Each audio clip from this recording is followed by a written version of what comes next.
Hello, everyone. I am super excited to be with you all here today. We still have the attendee lists coming in strong. We've just hit 2 o'clock, so I'll give everyone a second just to make sure they can connect. But thank you all for joining us. All right, we've still got a fair few people coming on.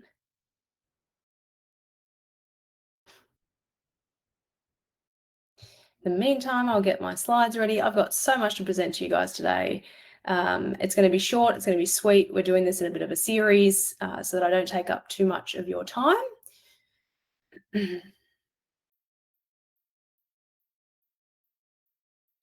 All right. Rowan, can you see those slides okay? Yes, Tiff. Perfect. All right. I can see a few more still joining, but I think we're going to hit go.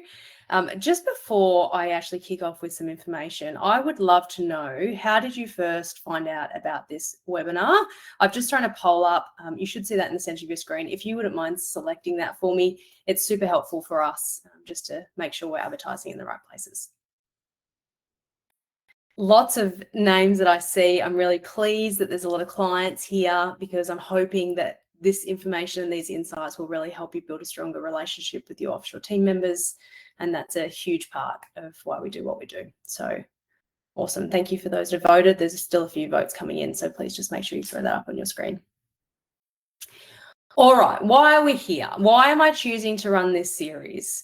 I have spent a long time working with offshore teams, and I wanted to start sharing some of those learnings. For those of you who are following on me on LinkedIn, you will see that it's started to happen, particularly over the course of 2024, where some of the insights as to how you can most effectively work with offshore teams has really started to resonate with audiences.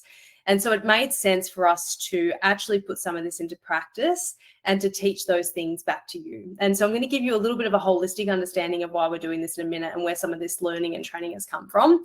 And then we do have a couple more series. I want these to be short, sharp, and sweet so you guys can get back on with your day, but also share it with your team, and so that you've got some takeaways that you can do, that you can implement really, really quickly, that will make the biggest difference to your day-to-day operations and communications with your team.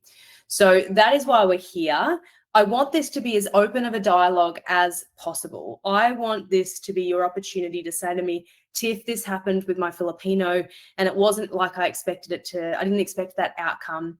What did I do wrong? Or was it something on the Filipino side? I would love to receive that. So on the left-hand side of your screen, you should see a chat box or a Q&A. You'll see one of the other or two, probably the Q&A. Please throw into the Q&A as I'm talking, or if you've got any pressing questions or comments or thoughts, please do it, because I would love to just spend a couple of minutes at the end answering them directly, or if they make sense during my presentation, then I'll raise them as well, because I want you to go away and be able to implement, like I said before. So what are we exactly talking about today? This is part one on mastering communication strategies. I strongly believe that just because we are utilizing an offshore workforce, irrespective of cost, irrespective of time, irrespective of skill set, we should not have to lower our expectations on what the quality and the output looks like. So if we really consider that, and we all of a sudden move from this expectation of, well, if I'm going to use offshore staff, then potentially I need to lower my expectations on overall output. If that is completely abolished, that thought process is completely out the window, what does that mean for you and your offshore teams? How much could that change the outcomes and the performance of these people? What would that do to your business? Probably some pretty substantial things.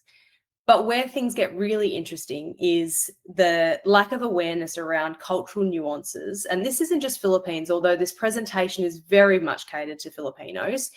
I want you to consider this from all walks of life.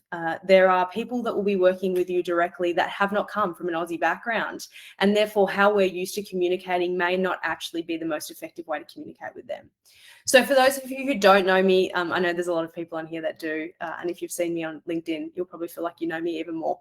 But I'm Tiffany English, and I have spent all of my career in change management, business improvement. I've done a lot of turnarounds, from businesses as small as one-man bands right up to publicly listed companies. But for me, the critical items that I'm super passionate about is, how do I scale businesses and how do I scale people? How do I create really sustainable growth? And so the first Filipino I hired was about 16 years ago, maybe a little longer now. And I have been on this quest of how do I turn this team, my direct team, how do I turn them into the biggest high performers that one could possibly expect? And so I've been on this pursuit of knowledge to do that. And also very fortunate to have a team that lets me trial and error with them, because I haven't always got it right. And I'm still learning, right? I'm certainly, I might know a little more than you, but I still don't know it all. So where has this come from? I read a book a couple of years ago called The Culture Map by Erin Meyer, and I've got it up on the screen now because I highly encourage you guys to read it. If you haven't, please do. If you are dealing with any culture outside of Oz, this is a great understanding framework as to actually cultures work a little differently. And the way a Philippines business is set up is really different to the way an Aussie business is set up. And same is true for European countries, American countries, Indian countries, and the list goes on. And so there's this really strong message throughout this book that even the most well-intentioned actions could have the opposite meaning or effect in another country. Mind-blowing, right? And so if you took that into account and you're feeling frustrated or you don't feel as though you're getting the outcomes you want, if we just take a deep look and go, well, actually, is it because of the way I'm communicating? And so Erin Meyer breaks it up into these 7 maps. Now, these 7 maps are what I'm focusing on in this series. And today I'm focusing all on communication, specifically around context. Again, I'm talking only about a Philippines culture, but a lot of this is relevant, obviously, well, it's all relevant in any country that you may deal with or people from other countries. So while this is Filipino based, please, if you have other people from other countries that you're dealing with on a day-to-day, pick up the book, read it. So let's dive into communication when it comes to you and your Filipino team member. And I would love it if you guys actually took some of this feedback back to your team who are also dealing with Filipinos. But over and above that, for our clients here, also important for you to know, we're having these conversations with Filipinos as well, so they can learn more effectively how to work with you. So what does it look like in terms of context, and what exactly does that mean? You will see that Australia is on the far left end of this scale, meaning that we're low context, and the Philippines is on the far end right of the scale, which means they're high context. So what exactly does that mean? When we talk about context with a focus on communicating, we're talking about how much information do we tend to provide surrounding an instruction or a delegation. If you're an Australian and anything like me, we tend to be short, sharp, to the point. Often at times I can be a little blunt.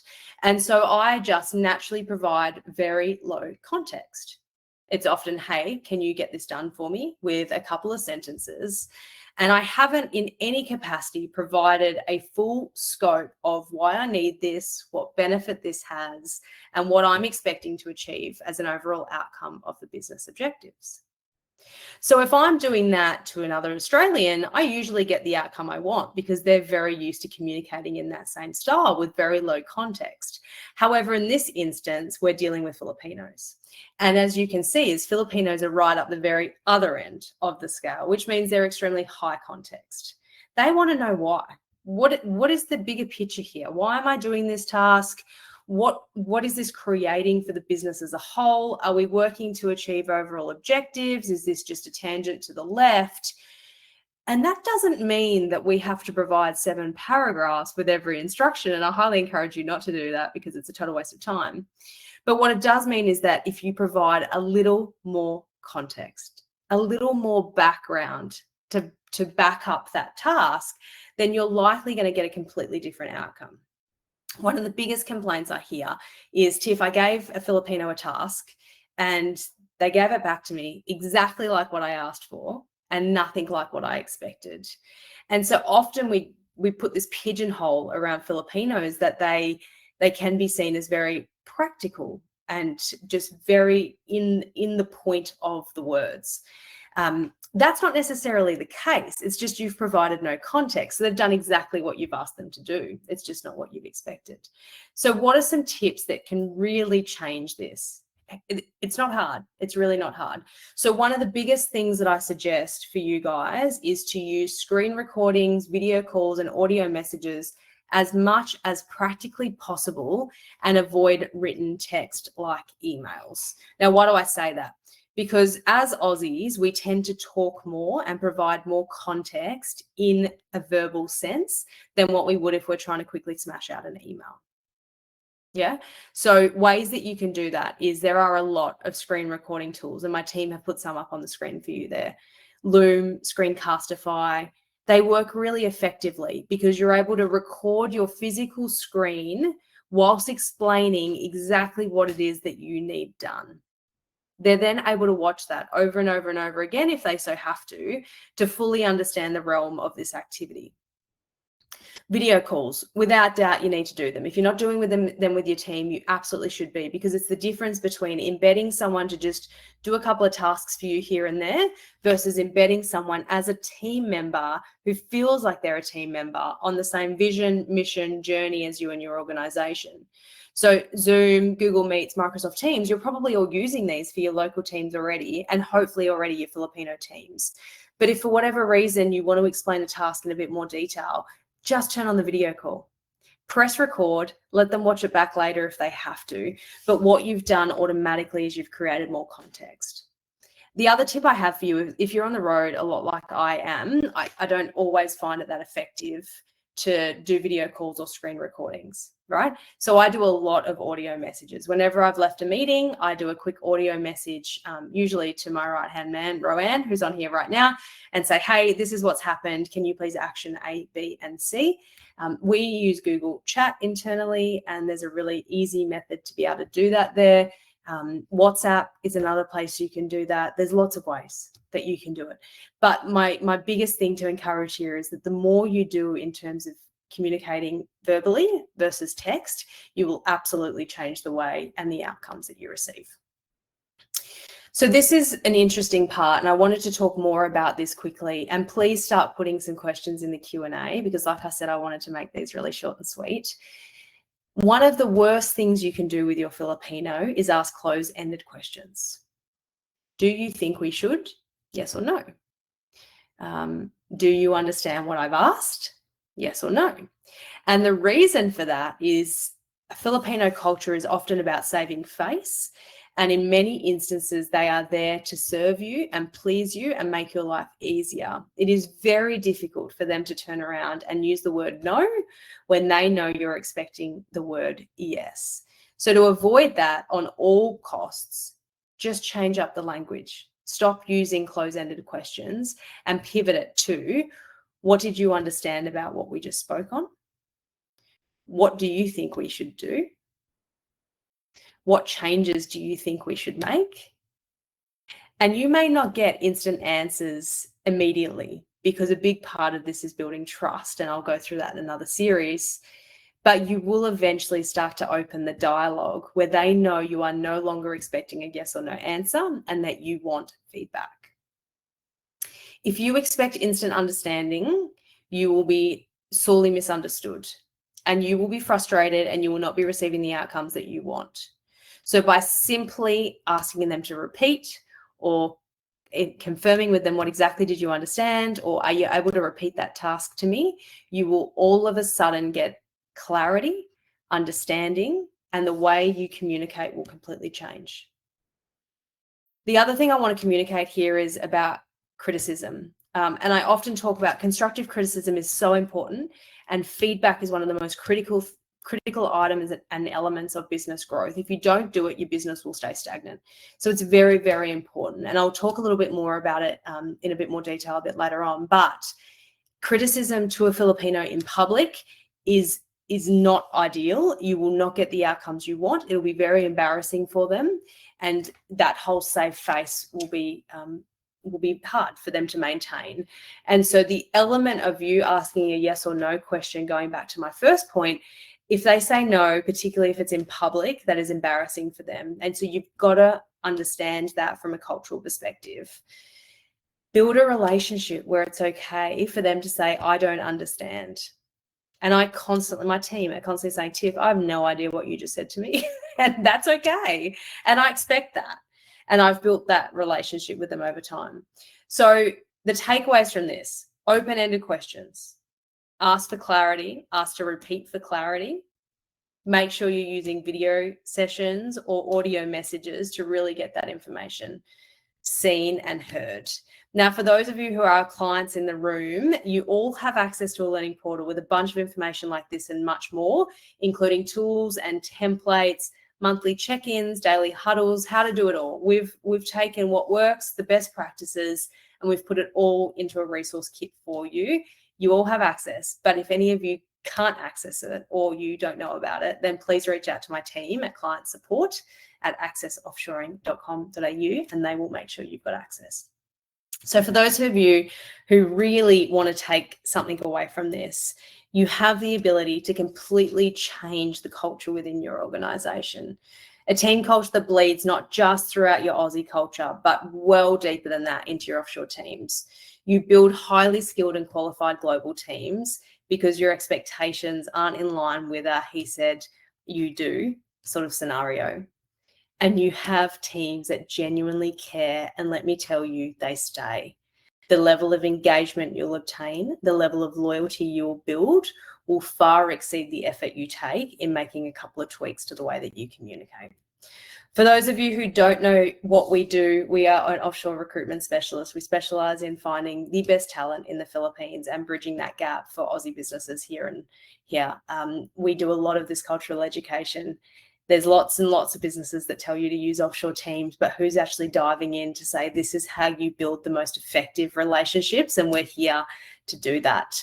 We obviously have a heavy cross-country compliance aspect, managing payroll, HR, IR, IT, and everything else in between. So if you would like more information on exactly how we work, then please let me know. We have another 4 parts to this series where we're going to dive into those other areas. So please make sure you stay tuned for that. But before we go, I'm going to answer some questions. Can you assist in getting started, especially in setting up proper processes, tech access, and communication lines? Absolutely. So part of the process, it's one thing to just find the right person to fit the bill, but you are trying to onboard an offshore team and you need to be more intentional in the way you do that because they're not sitting behind you. Yeah. So part of what we do is make sure that our clients are completely set up in not just obviously making sure that the hardware has been delivered from our side, but that they have the tech access required to effectively work with you guys. And then communication lines are set up so that you know how often you should communicate in a way that doesn't absolutely consume your life, but that you'll get the most outcomes from your team and you'll get the highest level of engagement. So we've built all this. We've been building best practices for, over a decade and a half now. We've picked the clients of ours that do the best with the best teams, who grow the largest and have the longest tenure. And we've pulled all that together to say what works. And that we're very happy to share. So even for those of you who aren't currently AO clients, if you've got teams and you just need some advice on really how to fine tune that process, please don't hesitate to pick up the phone. That's why we're here. We would love to help. That's our jam. Any other questions? I know there's a lot of you on this call. Maybe I've done a good job at answering them. Please keep them coming in. If you've got questions that you think you can't ask, this is definitely the room for you to do it. There's no question that's taboo. The next session, we're going to be talking more around the hierarchy, which is really interesting, and that will blow your mind because it's very different to how Aussies operate, and there'll be a lot of aha moments in that next one. So please make sure that you're available for that. That's all I have for today, guys. It looks like I've answered all the questions, I think. Ro, you can't see any questions that I can't see? Yes, Tiff, it's all answered. Awesome. All righty. Well, thank you everyone for being here. It was a pleasure, and I look forward to speaking to you all soon.